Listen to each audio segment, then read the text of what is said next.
Welcome to FMI's Built-In Podcast. I'm Scott Winstead, FMI Consulting President. I'm really excited to share my conversation with Scott Peterson, CEO of Interstates, with you today. Scott joined the company in 1995 and has held a number of key leadership roles within the firm, including CFO, President, and now CEO, a post he's held since 2014. He brings decades of financial and operational leadership to the role and is widely respected for his commitment to developing servant leaders, building strong teams, and casting a clear, values-driven vision for the future. During his tenure as CEO, Interstates has grown from $100 million to over $500 million in revenue and has become a go-to partner across critical sectors like data centers, food and beverage, energy and chemical, consumer packaged goods, water and wastewater, and value-added agriculture. What will become readily apparent as you listen to the episode is that Interstates is far more than your typical electrical contracting firm. In addition to electrical engineering and construction, they've built deep capabilities in industrial automation, analytics, and operational technology, enabling them to tackle complex, high-stakes industrial challenges. They've also created an award-winning, values-driven culture and are at the forefront of advanced prefabrication, shifting critical work off-site to deliver greater safety, speed, and quality. A voracious reader, Scott brings a powerful combination of business acumen, clarity, and humility to the role, and I'm excited to share this conversation with you. Well, welcome to the show, Scott. Thanks so much for being here. Well, thanks for having me. I'm excited to be here. I'd love to start out with just a bit of a from-to story, if we could, just to anchor the audience. It'd be great if you could share where Interstates has grown and evolved significantly over the last few decades. Kind of how would you describe the then versus now story? Yeah, it's been a really fun journey and one that we probably couldn't write in the beginning if we sat down way back when. When I started with the company, we were about 12 million in revenue and about 140 people.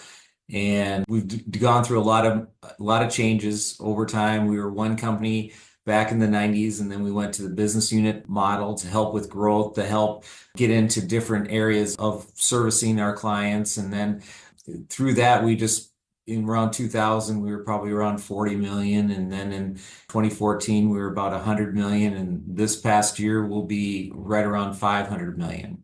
So our growth has been steady by spurts, anywhere from a 7-year run. We probably have 4 to 5 really good growth years, and then we plateau a couple of years, and then we start again. So it's a little bit of the S curve model, and some of that's by happenstance, and some of that's by choice, and some of that's by economic situations that we had to go through and benefit from and endure at times too.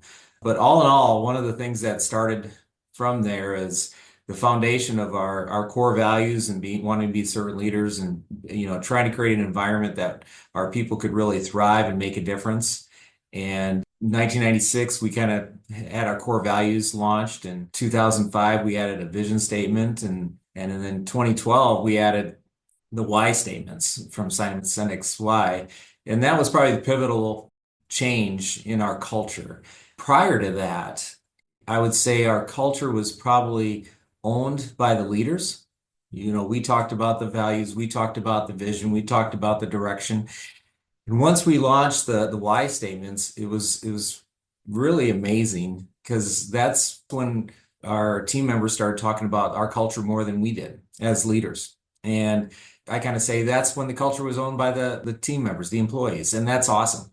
They're the ones that talk about it. They're the ones that really love it. They're the ones that promote it and institutionalize it. And that's been a huge benefit, one that we kind of always strive for, but in reality, you didn't know if it was going to happen or not, and it did, and very fortunate from that side of it. That's super helpful. I'm curious, what were the key moments or decisions that really shaped this transformation as you go from like 12 million to 40 to 100 to then 500? One of the things we realized early on is there's so much you don't know.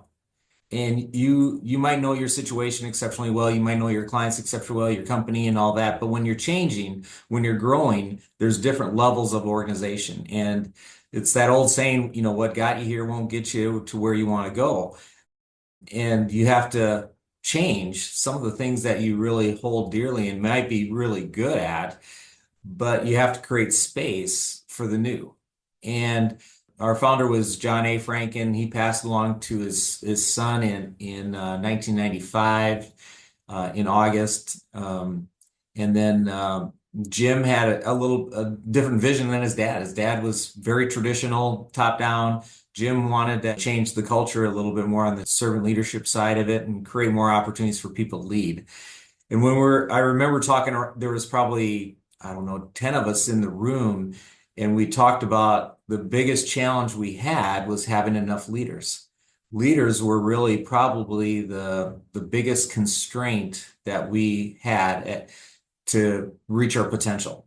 And from then on, we always tried to do different things to do leadership development and make sure people understood their self-awareness from their strengths, their weaknesses, where they need to work on from that side of it.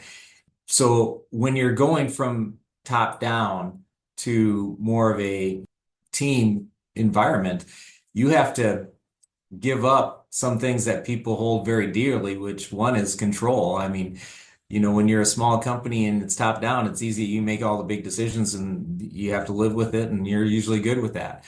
To give space to have other leaders make decisions, and some you agree with, some you kind of agree with, some you say, well, I'm not sure about that, but we're going to trust the process, trust the leader, and go forward from that. That was probably one of the bigger things that we had to learn how to do. And at times we're still learning how to do that too, because situations change, people change, Interstates changes. And one of the other pivotal things in the 2000s is Jim actually passed away when he was 48 years old. And in 2001, we had a retirement of a long-term leader, a shareholder.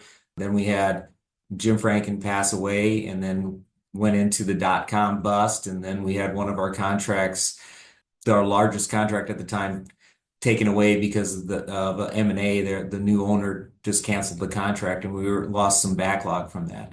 So at that time, I think everybody has a story like that where you have to show a little bit of grit and resilience and figure it out. And we had a great team back then, and every challenge is an opportunity. And so what was this opportunity? It gave us an opportunity to redefine ourselves and really go forward in a different model, because Jim wasn't around anymore, so we had to lead differently and create opportunities for other people to lead and different opportunities to go after from that side of it. It still was traumatic, and I wouldn't wish that on anybody from that side of it. And I think some of those lessons learned and scars are still with me today. Some of them good, some of them bad.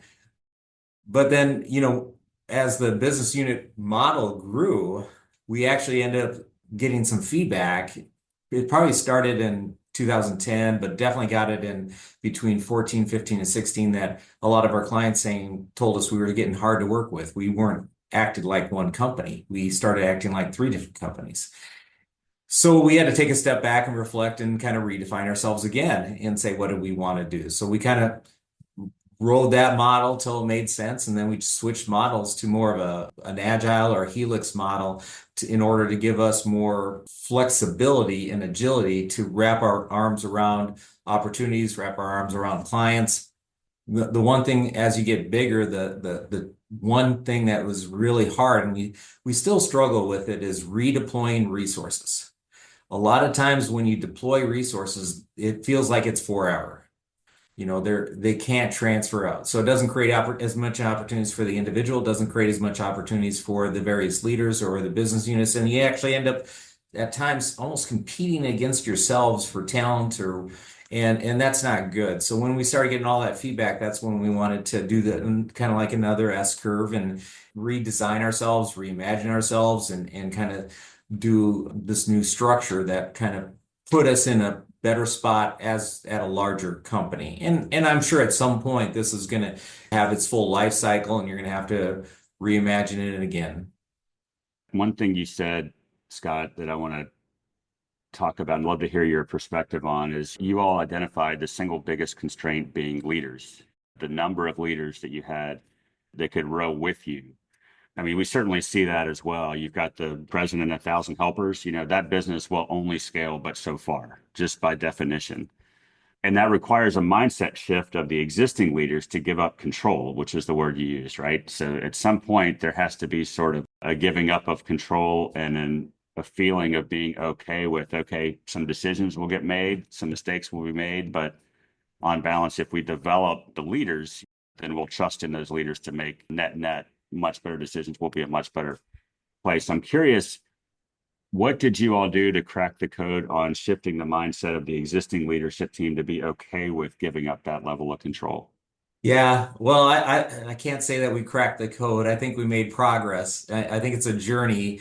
And to be honest, I'd probably say you have to give up the illusion of control. Technically, you never have control. You just have this illusion of control. Good And point. so part of that is just being honest, is like you never really had control. You maybe had some influence. And there was a book back in the 90s, and it was I think it was called The Greatest Leadership Principle. It was about servant leadership, and it said, your best day as a leader is when you use influence. Your worst day as a leader is when you use power. And power is equivalent to control. It's about a lot towards fear. So probably in the last several years, one of the things we've started talking about, I'll go back to the very beginning too, but recently we've been framing it as, do you want to lead out of love or do you want to lead out of fear? If you lead out of fear, you're really going to be talking about controlling. You're going to be, trying to get specific things. And it's very, that's where that micromanaging stereotype gets into it, because you're in their gears and then you're not giving them any space. If you're leading out of love, you're wanting to do the best for others, best for the client, best for the team, best for that individual team member or leader. What's best for them? Where can they flourish? Where can they have the biggest impact? And you learn to kind of do the balance of, you got to be in the know so you can be helpful and be a good resource and provide boundaries. And you also have to give space for them to make decisions, which some are going to be good and some are not going to be good. And really trying to keep that at the forefront of your mind, because under stress, people are going to regress. And when you're under stress, that means when you're regressing, that means you're going back to the controlling or fear-based leadership. And you have to be very cognizant of that. Well, Scott, I couldn't agree more. You shared a few things, just the whole love versus fear. And I look at that as like the mindset, growth versus scarcity, right? Yep. And you can look at a company, spend time with them, and understand very quickly kind of where they fall on that scale, growth versus scarcity.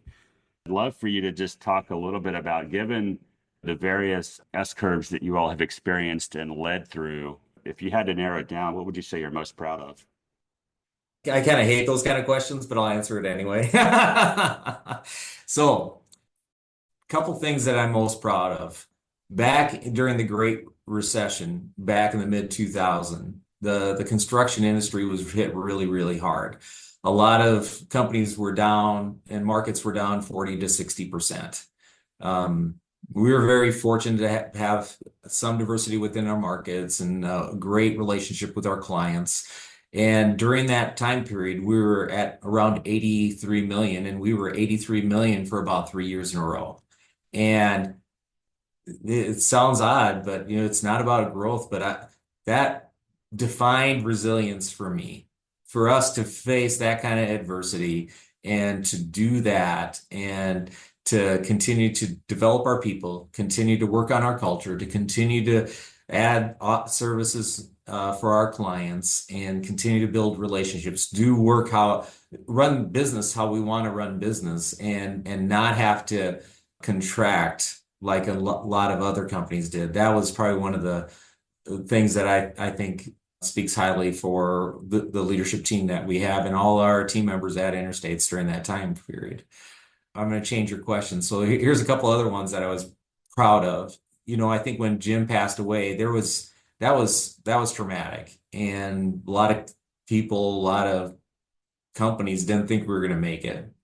And I think that's where that fortitude and resilience and for me, it's almost, what is our mission?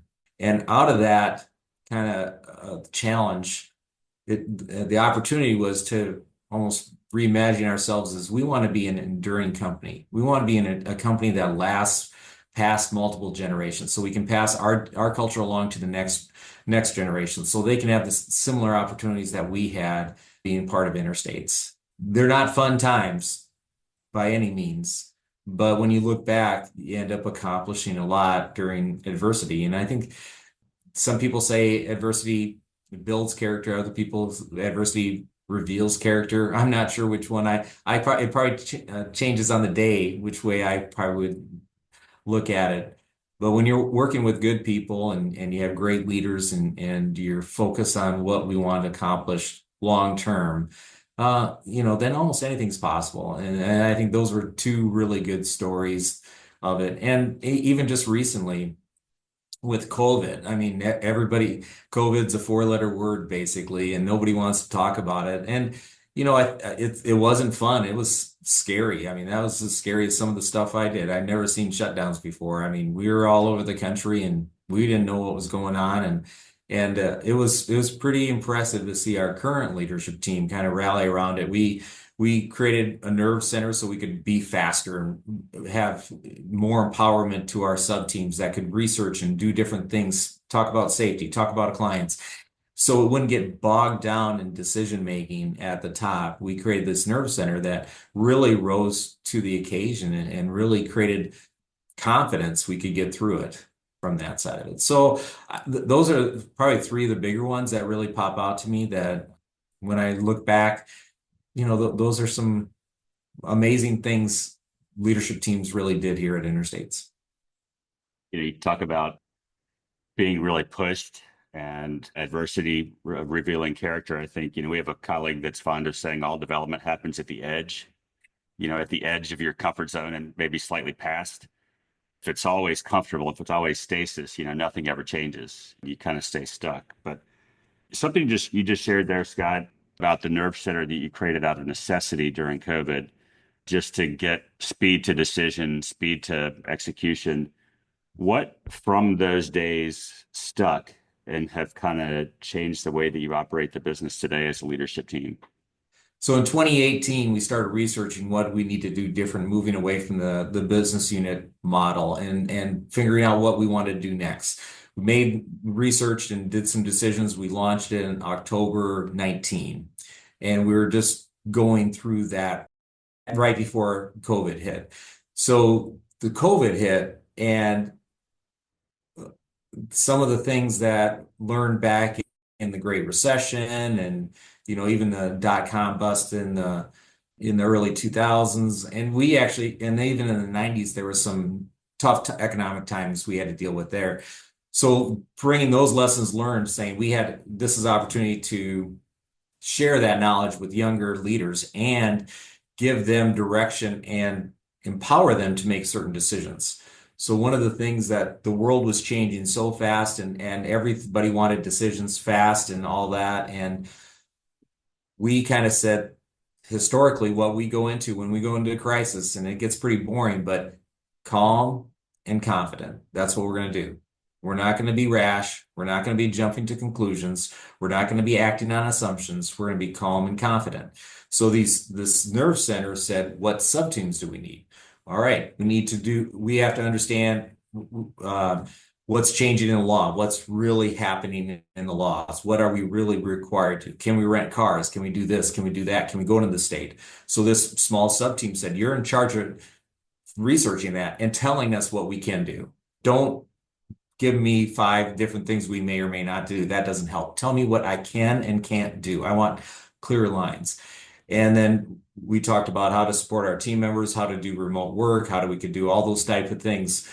We had safety, we had traditional safety, and then the safety related to COVID. We had a communications team, we had a financial team, we had a client team, all those type of things. We created small teams. Now, what we do is when we have an issue, we actually say, can a small team move faster than us? Let's do a sprint. This sprint might last a week, it might last 2 months, but you're in charge of this is stolen from Extreme Ownership from Echelon Front. But what's the mission? What's the what? What's the why? What's the deliverable? And when is it due? If you give that to a team, they can come back and we can ask clarifying questions. But this is what you have. in 2 months, in 2 weeks, you have to deliver this. Yes or no, or what's your pivot among that? Or if we have something wrong, we can always pivot from that. So that's probably empowered us to do that more. And at times we do exceptionally well at that. At other times we kind of struggle at it because we didn't define the what or the why good enough from that side of it. You go in vague and you're going to end up with a vague deliverable at the end, which isn't very helpful. So for us, it really expedited that the new org structure. It expedited us doing these sprints. It expedited us doing this mission clarity, all those type of things. It really just expedited all those things. And knowing that I don't, I mean, there's most decisions I should not make. The decisions need to belong to whoever is the most appropriate. Sometimes that's the closest. Sometimes that's someone that's objectives. That sometimes it's a team saying you're an expert in the client, you're the expert in the technology, you're the expert in this situation. Here's an objective leader coming in, just making sure we're not just going down a rabbit hole from that side of it. So giving clarity on what we're doing, also making sure we're forming a team fairly balanced that can complement each other, and then telling them when it's due. They have to deliver. A lot of times when you go to committees or teams, it can last forever, and that's a bad thing. People do better with the finish line. What is the finish line? It's hard for leaders to define the finish line, but if you do that well, the teams usually perform exceptionally well. I was listening to an interview with one of the leaders from Y Combinator this morning, who's Silicon Valley venture VC fund and startup accelerator. And it's a little bit of a parallel, but he was talking about they'll interview potential startup teams for 10 minutes on Zoom to figure out which ones are they going to put through their program and back. And it's intentionally 10 minutes because if the team can't articulate the what and the why it matters in 10 minutes, then there is no what and it really doesn't matter. So Yep. that clarity, they bet right way more than 99.9% of all the others out there. But they're not 100%, but to your point about clarity on the front end, what are you solving for? What does success look like? What are the constraints? Going back to the Simon Sinek, right? You've got the Wright brothers example I think he used, which had no money, no fancy degrees versus all these really well-heeled, well-funded groups who were trying to accomplish flight and who got there first. Yep. So Scott, if you had to bottle up what makes Interstates unique, what would be in the recipe? Hard question to boil it down to. I'll try, and hopefully the people back in Interstates won't laugh at me too bad. But for me, it starts with our culture. So we have three elements of our culture. It's our core values. It's building relationships through dependability, integrity, trust, quality, and family. The Interstates family is a huge part of it. Then our vision is understanding needs, delivering results, and our why statements are soon a better way, making a difference with our clients and our communities, and providing opportunities for our people. That is the foundation to our secret sauce. From that, how we live that out is really making a difference. That covers all of Interstates. So for us, we want to make sure that we're providing opportunities for our people so they can serve our clients better. We want to make sure that we're pursuing a better way so we can make a bigger impact on our clients and potentially for our communities. And when it comes together, when we can bundle all those things together, that's when we're the most unique. And one of the things that really makes for me a huge validation of that is when you're onboarding people, everybody, when you're recruiting, when you're sourcing, all that kind of stuff, everybody else says the same stuff. Hey, it's our people, it's our culture, and all that. And I'm kind of saying the same thing. When I can come to someone that has been with the company 3 months, 9 months, and they say, you kind of really undersold the culture. It is really what you talk about, you actually do more of than most companies. For me, when I can get feedback from a field person, from someone that's been with the company for 6 months and say, this is what's going good, this is what's not going good, this is where we're passionate, this is where an opportunity is, this is where we're messing up. That's the secret sauce, is when it's all working together as a system is what makes us unique from that side of it. And that's pretty amazing stuff when it all comes together from that side of it. So from there, I would love to shift and talk about the future. So as you think about fast forward to 2035, 10 years out, we've talked a lot about the transformations that brought you to this point. So how would you articulate the vision for Interstates in 2035? So right now we're actually building Interstates 2030. So you're going to push me a little bit more, which is good. For me, one of the things that we need to do is navigate for ourselves and also help our clients navigate the disruptions that are going to happen to the United States business and some society. So the big disruptors are going to be leveraging data. It's going to be AI. It's going to be how can we get more work done on the construction side with less workers? How can we attract at least even more workers than are going into trades right now? How can we attract more? Because we will need more. So there's so many disruptions that we can see. And most likely the biggest disruptions are the ones we can't see yet. And how can we be prepared for that? So you can't predict the future. You shouldn't try to predict the future. But what you can do is create a base foundation to make sure that you can adapt to it so you can help others adapt through it and navigate through it. For me, for Interstates is that I think we're going to continue to grow. Right now we're at 500 million and we're looking at 2030 and 2035. We're going to be well north of $1 billion. And for the most part, I've always said is I know we're going to be $1 billion company. I know we're going to be a $2 billion company. I don't know when. And in actuality, I don't know if I care that much. The key is that we're a healthy organization. We have to continue to grow. We have to continue to get better. We have to continue to add services.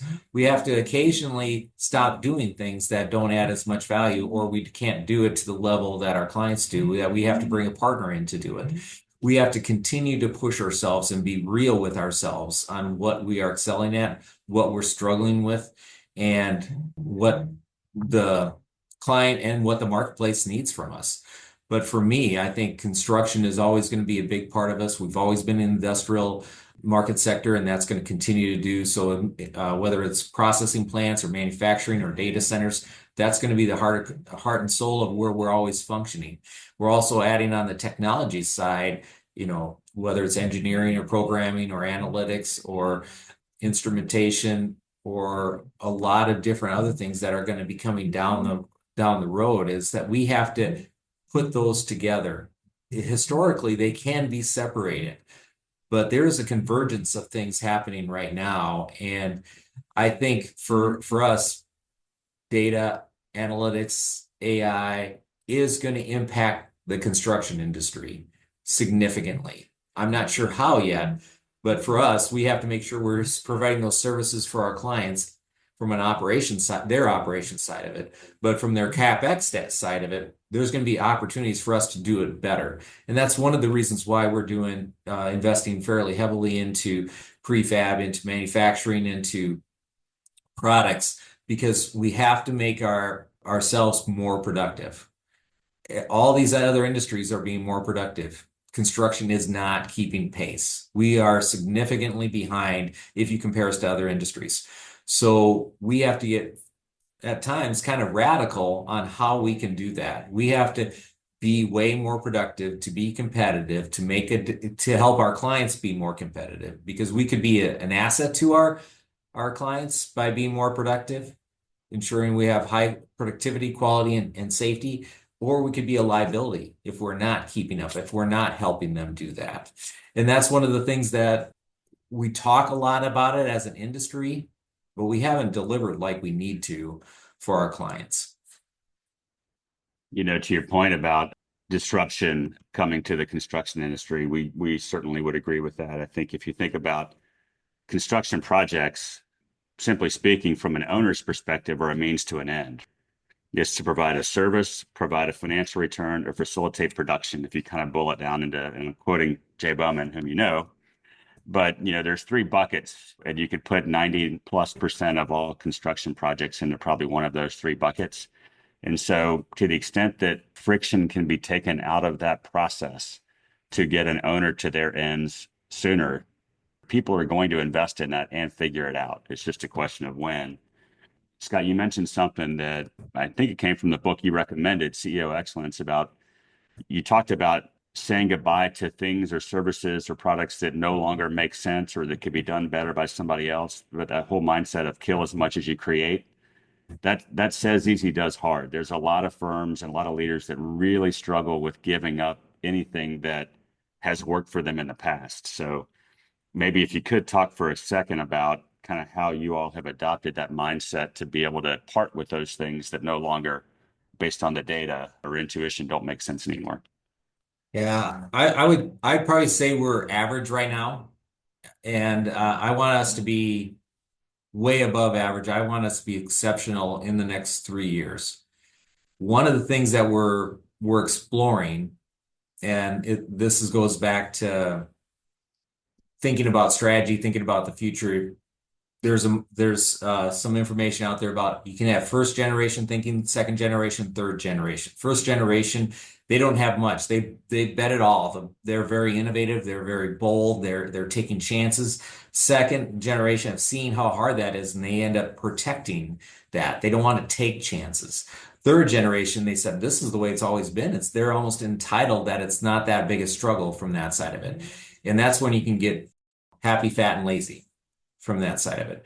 So one of the things we're starting to integrate, and we started this just probably the last year when we've been working more with the executive team, is thinking about it from which generation are we going to be in. We have to be purposeful at times. We have to think like first generation. So what are we going to boldly create? What are we going to boldly destroy in order to create something new from that side of it?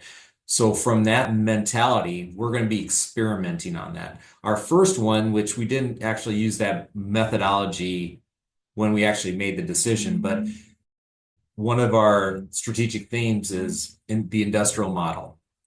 We have to industrialize the construction process in order to be more productive, to have higher quality, to have higher safety, to help our clients as much as we can. That means we have to standardize products. We have to do design decisions earlier so we can leverage mods. We have to do all these things earlier, and we have to change how we're actually doing our work. How many of our people and even the whole industry is basically doing the same thing we did back in the 2000s and the 90s and maybe even in the 80s.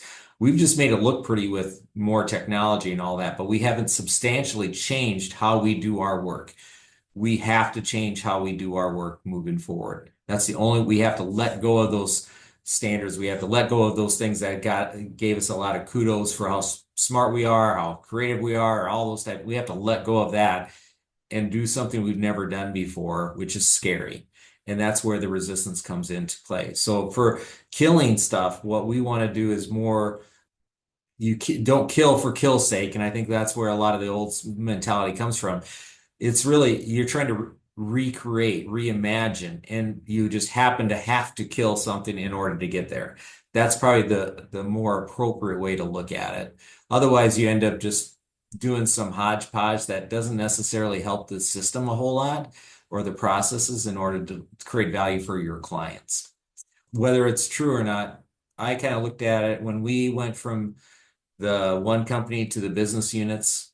We killed being the one company. When we went from the 3 business units back to one company, we killed the 3 business units. That's kind of, we had to let go. There's a lot of attachment and a lot of pushback saying we're successful. We did this at a peak of how successful we were in growing and profitability and all that, and you're changing everything. Are you trying to destroy interstates? Those are some of the things that I heard when we were going through that. And that's when you're hearing that, you can't listen to it. You take it as it's a signal that they're maybe nervous, they're scared, they don't understand. So you just have to lean into a little bit more. Don't take what they're saying verbatim of what they're really saying. You got to take it more of a signal. Otherwise, you're just going to be chasing your tail all over the place. I think that's one thing that's going to be, I think every company could really benefit is we have to do things differently in order to get different results. Years ago, I read something in a change management book around change. And the quote was something to the effect of everyone loves progress, but everyone hates change. but nothing progresses by staying the same. The difference is purpose, which you've kind of talked about as a through Yep. line through a lot of this discussion is the purpose and the why and your reinventing of the company is out of necessity to thrive in the future, but there's a clear purpose on why you're doing it that underpins all of it. Scott, in one of our previous conversations, you used a baseball analogy to describe the different types of clients that Interstates has. Be great to unpack a little bit about what that means and how you all use that analogy internally. So when we were probably around 80 million, we were pretty much treating all of our clients the same. And there's you heard the golden rule, treat others like you want to be treated. And then there's the platinum rule, treat people how they want to be treated. So when we started looking at it is that we have different relationships with different clients. We should treat them differently from that side of it. So what we did is we did a number of research and we came up with the baseball analogy. We have all-star clients, we have veterans, we have rookies, and we have transactional clients. And a lot of that is what kind of relationship do they want with us? Would we want all of our clients to be all-stars? Yeah, that would be kind of nice, but that probably not very long-term healthy for them or for us. For us, what we want to do is the all-stars, we want to give them as much as they want in help. We can help with looking into the future, making sure we have enough capacity. We can give them advice on different things that they're looking at. We can help them on technology. We can give them, we walk beside them a lot more and making sure that when it comes to a project, and one of the biggest constraints on the construction side is electricians, we make sure that we take care of our all-stars. They're in the go, no-go meetings, they get priority. We are committed to them. So we try to wrap our arms around the all-stars, making sure we're investing in the right way, the amount that they want. Now, the veterans, we have great relationships. We've had long terms, decade long, and those are extremely valuable.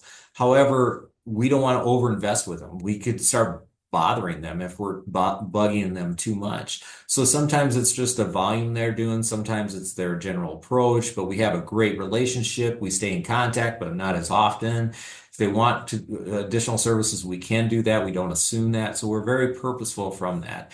Rookies are the ones that are new. Everybody likes getting the new client.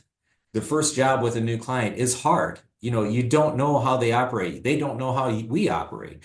So there's sometimes a lot of miscommunication. There's some struggles on the project or whatever, or maybe some frustration. So when we classify someone as a rookie, we want to make sure we're committed to making sure we do several projects with them. So we're looking at how can we pursue a better way with this client? How can we make a better experience for them? How can we add more value to them? We want to grow that relationship, but we don't know where it's going to grow yet. So we're very purposeful about onboarding an employee, onboarding a client, just to make sure that we're giving them the best experience and the best value that we can at that time.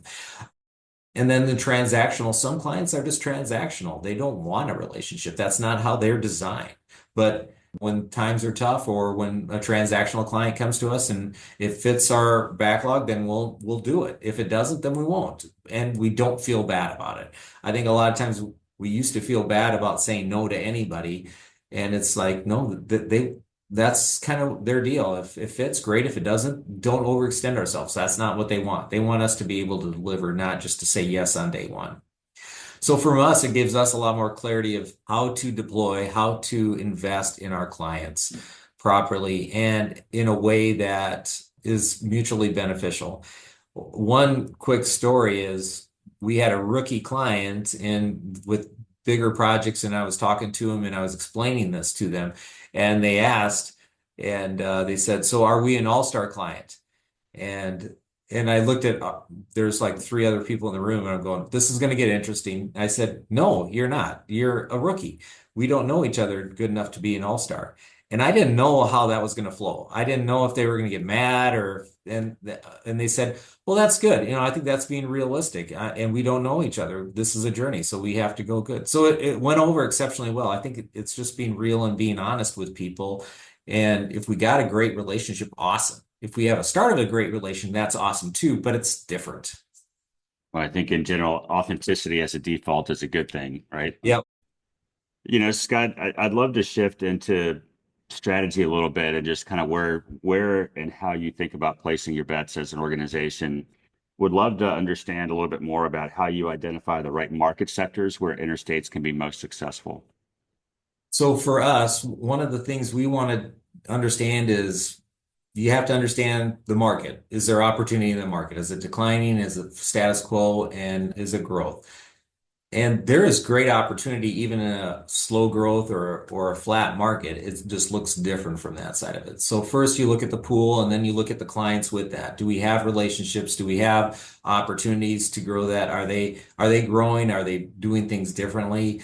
Do they fit us? I mean, if someone's very traditional and risk adverse, we might not be the best fit for them because we want to try different things. We want to try to help them do things a little bit differently, a little bit better in the future, not just crank out the same thing every time. Meeting their standards is really important, but we also have to know that pursuing a better way is how can we level up a little bit every time, or maybe even once in a while, big leap if they want to do that. But for me, the bottom line is, can we stand out? And that's when we just don't want to be one of five. The old saying is, you got to do different things or you got to do things differently. And for us, we want to be different by providing engineering, providing automation, providing analytics, providing a wide range of services. We can go into places that are very rural and bring in a lot of people in to get things done. Not very many companies can do that. We have a unique perspective is most electrical companies start out local, regional, and then they try to do national. We were completely backwards. We got in the industrial back in the late 60s, and we were national to begin with, and we didn't have a local presence till the 1990s. We occasionally would do jobs around the area, but the old joke is the closer it is closer to home, the more management's going to get and the worse the project will do. So we did better when it was a little bit farther away. So we were coast to coast when we were a very small company. So we grew up with this mindset of we can go anywhere if it makes sense. Licensing is a big deal, but we can mobilize. So we can do big projects in out of the way places. We can do processing, we can do manufacturing, we can do data centers. So the niche of what we do in the industrial manufacturing space is crucial. We try to avoid, and we've gone in a couple times over our history into commercial, and it's okay in good times, but as soon as that gets a little bit tight, then we just get crushed because we're not geared to that. We don't think that way. We can't perform at some of the same levels as other companies in that niche. So giving up the commercial market, it was a big deal, is that we're mainly in that niche of manufacturing and industrial. So look at the clients, look at the markets. Those give you an indication of kind of where to go. Then bring in our offering, and do we have a chance of standing out and competing in that? And if we do, then it's about, okay, we got to have that resume. We got to show them how to do it, that we can do it and we can handle it. And then we focus on building trust by being real and being authentic with them. How do you think about the tension between diversification and specialization? We're having those conversations just right now. So for me, it's a pendulum. And I think you have to go back and forth. I think you go from diversification back to fortification, back to diversification to fortification. And it's just a natural thing that you have to go back and forth from that side of it. Once you get into a couple more markets, then you have to go back and really fortify your position in those markets, strengthen that, add some more clients to that, or add some more scope to that, or make sure that you can have influence or is well known in a market. For us, what we do is we try to say, here are our top markets. Our top markets are the ones that, lack of a better way to say it, we do over $100 million worth of work in a 3-year period. That's a top market for us. We are known, we'll invest in that market. We'll go to the association trade shows. We want to be known as one of the experts in there, and we want to invest in that market and then invest in the clients. For us, you can't have 100 top markets because then you're just hopping around. So when we're in a top market, we want to stay in that top market for a long, long time until that market is decreasing or something substantially changes. but that's our commitment to it. So that's where we want to make sure our people know that we're committed to those. And now then we have next markets and ones we're emerging markets, and then we're investing a little bit like our all-star analogy is we want to make sure we're investing and researching in those. And it's easy to hop on the train that everybody's on. We've done that over the years. There was the ethanol boom, the biodiesel boom, you had the oil and gas boom, you have the data center boom, and everybody says, let's be all in. And I said, no, I never want to be all in, mainly because I want to have enough balance that if there's a crash, we're not at risk of going away from that side of it. So we look at it from a market diversity, make sure our portfolio is well balanced. It's like a 401k portfolio. You don't want to be all in foreign markets. It may look good for 2 years, but then you're going to be left holding the bag long term. And when something's really a market that's really, really hot, look at it as a gold rush. Gold rushes start out fast, but a lot of times they don't end very well. And who usually does best at them is the people that are supporting them. So part of it is we'll participate in all the ones, but we're not going to go overboard in any of them. Again, says easy, does hard. So Oh yeah, it's a yeah. discipline and a really important discipline. If you want to be an enduring company, back to what you shared earlier, right? The way to do that is to not get over your skis anywhere where you risk the existential crisis. Well, Scott, And this has been a great conversation. I can't thank you enough for your time. One final question, if you're okay with it. I would love for you to kind of go back to your first day as CEO, and if you could whisper to yourself one piece of advice, knowing what you know now, what would that be? I use this analogy a lot, especially when you're talking about situational leadership. When do you feel the best? When you're an eighth grader, you're the king of the mountain. When you're a senior in high school, senior in college, know it all. You've been there, all that kind of stuff. Then what does day one? Next day happens. Freshman in high school, freshman in college, first job. You don't know where the bathrooms are at, and you go from knowing everything to knowing nothing. So this isn't just one thing. This is probably a couple of ones. And I try to do this, even though I might fail at times, is you got to be humble because otherwise you're going to get humbled and you'll still get humbled, but not as often. The second one is I just heard this recently is when you're taking the job of CEO, the one thing you got to remember is you can't outwork the job. There is always going to be something to do. You have to find your pace. So make sure that the other jobs you could do outwork your job, but CEO, you can never outwork your job. The most important advice I would say is if I would tell myself back in 2014, I would say look at it as chapters of a book. And for me, if you look at it, I got an 18-year run as a CEO. That's too long to look at. I mean, you're going to go too slow. You might get distracted and all that kind of stuff. So for me, one of the things I encourage someone to do is saying, what's your 5 year? Your first year is go out and do a listening tour. Listen, ask as many questions of your people, of your clients, of your partners, of your vendors. Get a good feel for it. Don't make any big decisions, mainly because you're making it from your old position, not from your new position. So you got to get the objective, you got to give distance, you got to get perspective in that first year. Second year, the second chapter is maybe where do you want to take the company in 3 to 5 years? Get that longer term out there. And then the next couple chapters, you're just building towards that. When you're getting close to that 5 year or 7 year vision of what you had, stop and redo the whole thing all over again. Do a listening tour, get perspective, get objectivity, get insight, get advice, learn as much as you can, relearn about the company as much as you can, and then do that 5 year and then build towards that.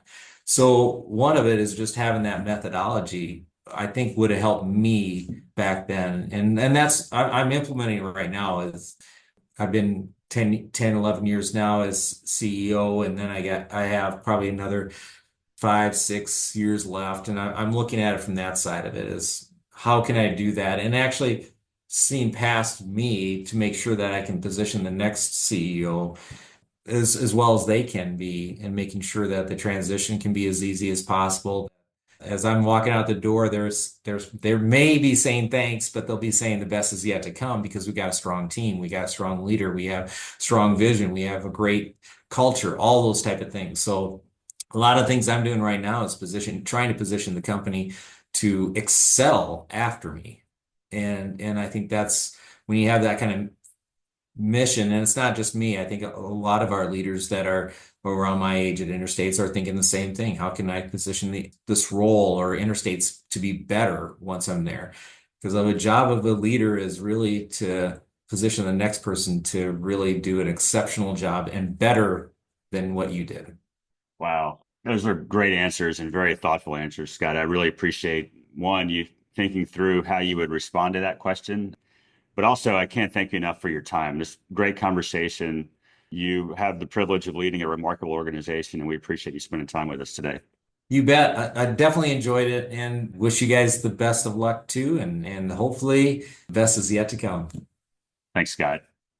Thank you for listening to another episode of Built In. And please remember to like or subscribe to the podcast so you don't miss an episode.